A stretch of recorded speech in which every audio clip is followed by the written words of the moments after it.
महाकालने बोलवलं मित्रांनो, तर चला. नमस्कार मित्रांनो, आज आपण महाकालच्या दर्शनासाठी उज्जैनला जाण्यासाठी दौंड एक्सप्रेस ही डेली पुणे मुंबई सुरत मार्गे उज्जैनला जाते. दर्शनासाठी जाण्यासाठी 1 ते 2 महिने अगोदरच तिकीट कन्फर्म करा, कारण की खूप वेटिंग लिस्ट असते.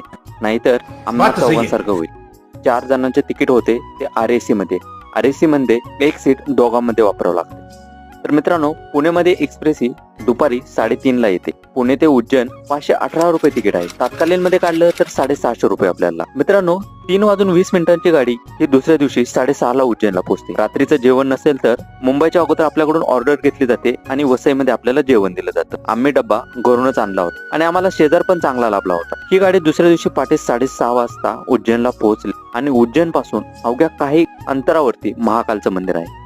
तर आपण पुढील भागात पाहणार आहोत की कोठे राहायचं, कोठे फिरायचं आणि अजून काय काय करायचं. तर भेटू परत नवीन व्हिडिओ मध्ये. तोपर्यंत जय श्री महाकाल.